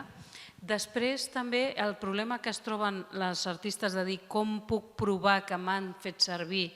En el reporte d'Axel Voss la proposta és fer una presumpció que acceptaria prova en contra però que és la tecnològica la que seria l'encarregada de demostrar que no t'ha fet servir i no tu de demostrar que ell t'han fet servir. I després el tema de dret, remuneració, llicenciament, depèn. Aquí encara jo diria que a nivell europeu no tenim un consens a nivell d'organismes, perquè sí que és veritat que els drets de remuneració estan bé, però moltes vegades es poden veure com allò del pan para hoy, hambre para mañana. Depèn de per què em facis servir. O sigui, el creador, d'alguna manera, ha de tenir cert control per saber quan jo estic autoritzant que faci servir la meva obra per alimentar aquesta màquina, exactament què vol dir fer-se servir. I recollint una mica el que comentaves tu, com indicar-li al monstre, ei, vine més cap a aquest costat, transparència. Necessitem col·laborar per tenir transparència. Un dels grans problemes és la manca d'informació. Les empreses tecnològiques no es caracteritzen ni s'han caracteritzat mai per ser transparents en aquest sentit. Exacte, i per això, i en aquest sentit, aquest nivell de col·laboració, perquè és molt difícil pel jurista regular una cosa que no sap exactament com funciona. I aquí no sempre hi ha aquesta suavitat de col·laboració, de que ens diguin no es tracta de prohibir, es tracta d'autoritzar dintre d'uns límits coherents i amb una compensació coherent per als titulars que en un moment determinat, i no tots els sectors igual, evidentment, però hi ha sectors que es poden veure més afectats que d'altres. Jo volia afegir un aspecte més que no hem mencionat i que crec que és important, que és, tenim clar que la IA és més eficient i més barata? Perquè, és a dir, en el mercat actual, clarament, és així. I aleshores és una eina de precarització i, per tant, pot ser que un editorial digui, escolta'm, no pagaré un il·lustrador perquè em faci les portades perquè les genero un dia. Això no soc tan ingenu, no estic qüestionant això. Però, per exemple, us en recordeu quan ens deien que enviéssim e-mails perquè ens crèiem que enviar e-mails era menys costós que utilitzar paper? Ara sabem que internet és una indústria més contaminant que la indústria aeronàutica. I per tant ja no està tan clar que escriure en un paper i que vagi la moto de correus a enviar una carta, no està gens clar que això tingui un cost energètic més gran. Aleshores, és una qüestió de com està el mercat, però aquests sistemes d'intel·ligència artificial són immensament costosos. Immensament costosos, és a dir, el seu entrenament costa milions de dòlars i el sistema, tu ho has explicat molt bé al principi, que m'ha semblat molt aclaridor, és a dir, tot l'esforç que aquestes tecnològiques han anat fent per a dia d'avui ser propietaris bàsicament de totes les dades que existeixen. Però això està lluny de ser barat. El cost d'energia, de diners i d'aigua que això té és immens. És a dir, que en cert sentit la IA és una tecnologia molt decimonònica també en el sentit que resol els problemes per força bruta. I no em sembla descabellat pensar que un humà assegut a una cadira que es menja un entrepà de formatge i després fa un dibuix i l'envia a l'editor, algú m'haurà de convèncer que això no és molt més eficient que una màquina que reprodueix sistemàticament imatges. El que passa és que, tal com funciona el mercat avui, com que aquesta màquina és propietat d'una sola companyia, i aquesta sola companyia té un monopoli de facto, però aquí hi ha una descompensació que potser ens acabarà, és a dir, potser el que passarà és que ens carregarem l'ecosistema abans de que arribem a una AGI. És a dir, la història sempre és molt barruera i acaba patant per llocs indignes. Potser no estem mirant el problema correcte. Potser és que senzillament no ens podem permetre, com a ecosistema planetari, estar utilitzant sistemes que són increïblement costosos a nivell energètic, a nivell d'aigua, i per tant, prou. És a dir, hem d'utilitzar sistemes eficients. I els humans, jo en el cas de les imatges no ho conec tant, però en el cas dels models de llenguatge, que els he estudiat molt, si tu veus un nen humà com aprèn a parlar i com el ChatGPT aprèn a parlar, primer que t'adones que el ChatGPT és idiota, perquè no té cap imaginació ni té cap capacitat d'aprendre ràpid.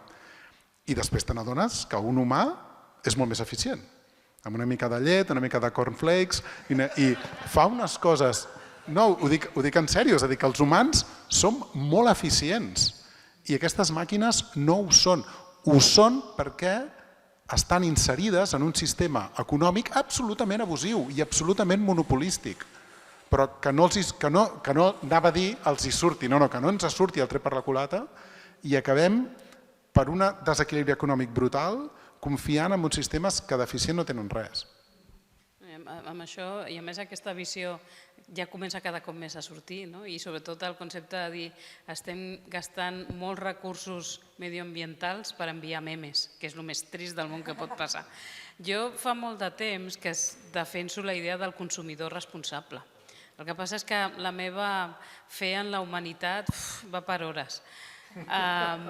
Però sí que crec que la gent ha de ser conscient, és a dir, com a consumidors, de la mateixa manera que crec que quan comprem roba hem de saber què estem pagant i per què estem pagant, jo espero que la gent sigui capaç de fer-ho també amb la cultura. Que igual el que dèiem abans, jo soc molt fan de les pel·lícules de Marvel, todo se ha dicho de paso, per a uns moments del dia o per un moment d'això, però que la gent sigui capaç de valorar, de dir, no, jo és que vull que això, i la Unió Europea això sí que ho té, o almenys ho insisteix molt en els seus documents, que parla d'una intel·ligència artificial humanocèntrica. Vull dir, no oblidem que el creador, el ser humà, l'ésser humà com a creador, el respecte, però aquí s'ha de fer molta pedagogia i sobretot aconseguir que la gent entengui que no és només consumir barat, sinó consumir de qualitat. Això s'està posant molt interessant, però no sé, fem 2 intervencions del públic i hi ha ronda de tancament? O 3? Tu manes, és la teva taula.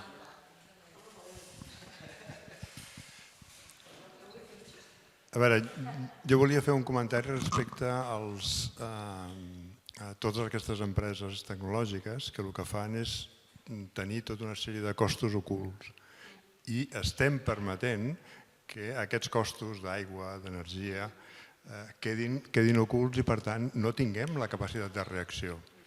És a dir, el fet que Microsoft estigui contractant centrals nuclears per alimentar la intel·ligència artificial està passant desapercebut.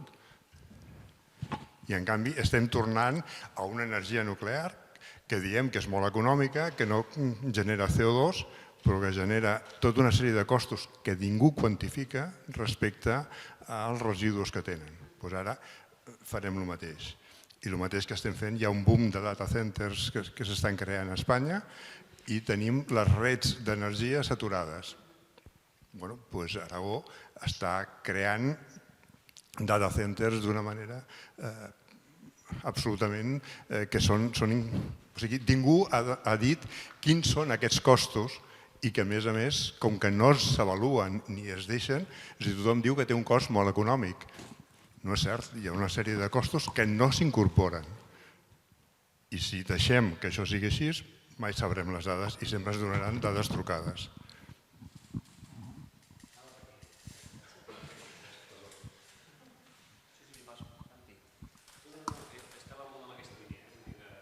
Sí, a més, jo només obro que estan fins i tot pensant de privatitzar l'energia nuclear, no? Que això s'ha passat com de refilón, però imagina't que jo poso una central nuclear a casa meva, no? O sigui, el risc és compartit, està clar, no?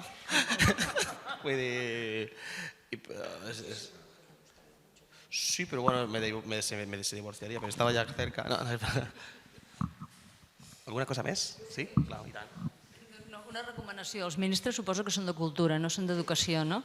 Vale, doncs és igual. Però, a veure, és a dir, escoltant tot això, jo que parlo des del món educatiu, hem de fer puix, com diu el Fran, i apretar perquè la gent de la cultura i la gent artista es dediqui a el que s'ha de dedicar. Perquè jo no vull els il·lustradors, els traductors, els correctors que passin amb una reconversió laboral i passin educació i siguin il·lustradors frustrats, professors de música frustrats, no ho vull això. Per tant, s'ha d'apretar perquè la gent pugui fer la feina que vol fer i no la que li toca fer. Molt bona. Tan mal, és bona estratègia. És màrqueting, eso, eh? Vull dir que és fàcil de dir, que la gent pugui treballar amb el que vulgui, però és que això no ha passat en la vida. O sigui, en la vida, i no té per què passar ara, perdoneu-me. I si no, que m'ho diguin. No, és que si no arribem a el que deies tu, que paguin a tothom només per viure. Total, és que si no, hi haurà una... Ah, d'acord. No, però tens tota la raó, i això tots nosaltres que estem molt familiaritzats amb el sector cultural us ho podem dir, quants artistes viuen del món acadèmic, de donar classes. Al final, o sigui, el que fa que puguis anar al súper i pagar el lloguer moltes vegades no és la teva obra com a artista, sinó, i menys en el cas dels mercats de l'art, que això és tot un altre debat que no penso obrir ara aquest meló perquè és una altra taula, això. Però... Com que la Patrícia ha dit allò de la roba, que jo anava pensant, quan heu dit allò de la reconversió laboral, jo m'he quedat pensant en la reconversió laboral i estic pensant en totes les empreses que han fet botigues extra per tot arreu i que ara les estan tancant i estan fent una venda online. I no poso noms, perquè també els coneixem tots. Us sembla bé si fem una ronda de tancament? Sí? I tant. Albert. La sensació que m'he expressat tot el que volia.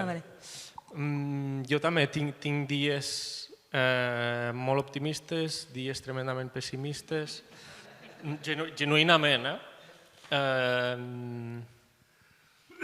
El que sí que tinc molt clar és que els propers de 3 a 5 anys hi haurà canvis que segurament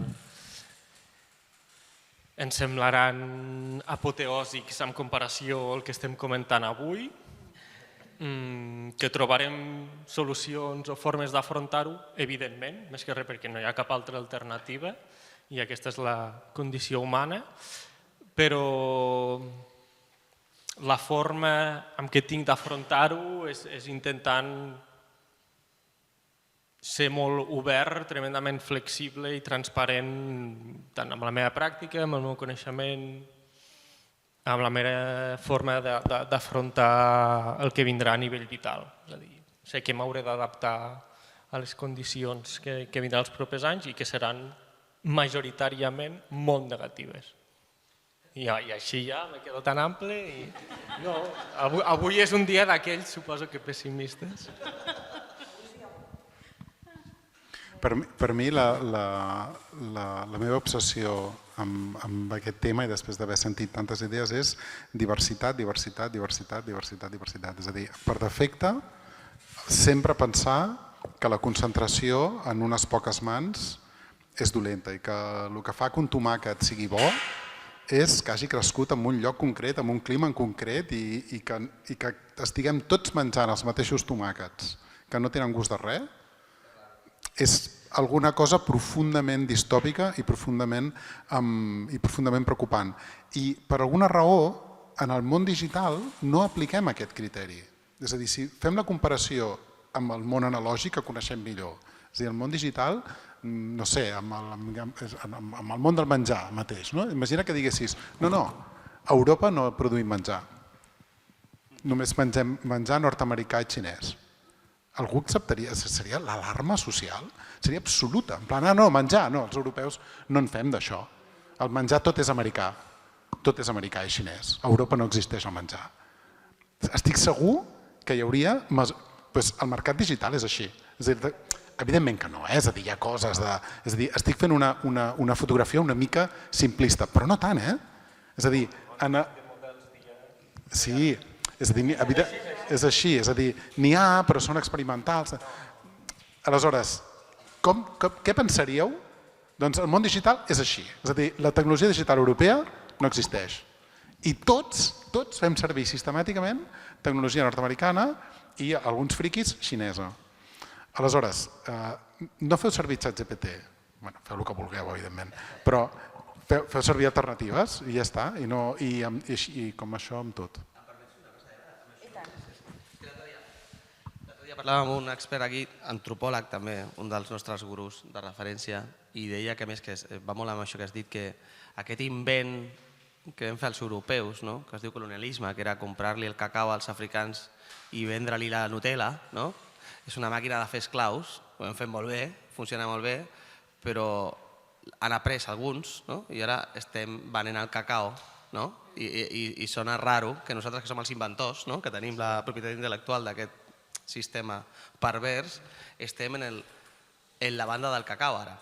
Que tu dius, li dones les dades, li compres les dades, i és raro, que tu deies abans que Google deia, ho estic fent de gratis perquè tal, i dius, com es diu això, if you're not the customer, you are the product, I estem en unes coses rares, perdona. És que m'ha vingut al cap una imatge d'una expo del CCCB, la de Subúrbia, que realment és aquesta... Vull dir, els americans ens venen la idea del suburbi, aquí ens anem a viure als suburbis i quan es queden buits venen els guiris i ens compren gràcia sencera, no? Clar, aleshores, hòstia, és una mica... Però és que és realment així, o sigui, comprem aquesta idea del suburbi, però bueno, dit això, clar, la cosa va molt més enllà, és una cosa sistèmica i per tant una actuació col·lectiva és l'única que... Però que ara mateix soc bastant pessimista en el futur. Però també és veritat que la vida continuarà i continuarà d'una altra forma que no la coneixerem perquè ja no hi serem i de la mateixa forma que no la coneixien i no la podrien reconèixer, més enllà d'una identitat més o menys visual. Però a banda d'això, què fem aquí ara mateix? Doncs, per mi és això, és aquesta primera reflexió i després una acció col·lectiva, bàsicament, que és l'única manera que ens podria permetre. I una certa consciència i un cert orgull de no ser els més innovadors, que potser també seria interessant reivindicar. Doncs a nivell merament legislatiu, ja estava pensant, jo porto des de mitjans del 2022 que crec que tot seminari, conferència, curs que he fet hem parlat d'intel·ligència artificial. Imagino que em queden 2 o 3 anys encara només parlar d'intel·ligència artificial. No hem començat bé el partit, per dir-ho d'alguna manera, des del punt de vista dels interessos dels creadors. Començo ara a veure aquest any certes moviments, sobretot a nivell d'Unió Europea, de potser hem de començar a fer cas a aquesta gent i crec que és el moment d'aprofitar per exigir una millora tant en la regulació com sobretot en la remuneració i en les garanties dels drets dels creadors. D'acord amb el label, es necessita una coordinació col·lectiva.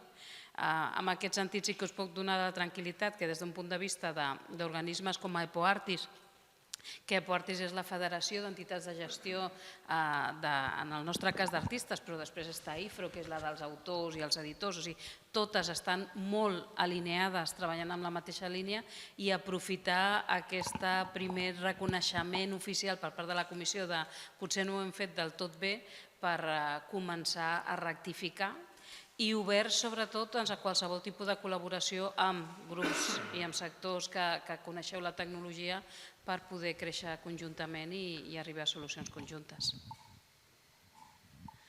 Molt bé, doncs tanquem aquesta taula que no té taula, aquesta conversa meravellosa. Patrícia, Abel, Albert i Lluís. Ha estat un plaer i jo crec que és super necessari anar parlant d'aquest tema i anar generant opinió i debat. Us volem donar les gràcies des de la Fundació. Estem supercontents. Us donarem més pallisses perquè estem molt pesadets en anar pensant en tots aquests temes.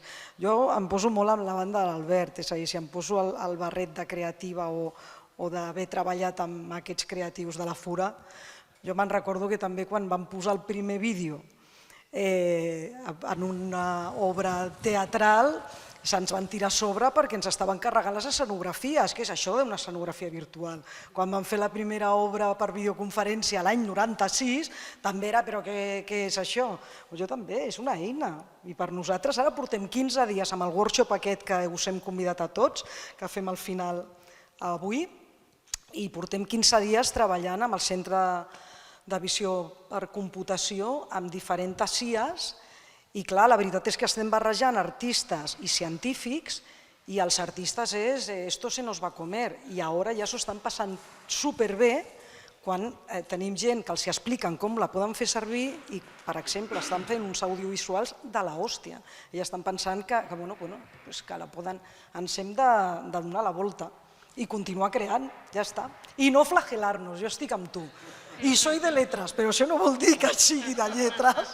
No, però fa molta ràbia el soy de letras, esto a mi no m'importa, o el pobrecito de mi, perquè és que en el món de l'artista també n'hi ha el soy un incomprendido, això em ve sobre, això se'm carregarà la part creativa, és que ningú compta amb nosaltres. I dius, ostres, doncs mou-te també una miqueta, no? Perquè si no, no evolucionem. Gràcies. Aixequem la veu. Un plaer.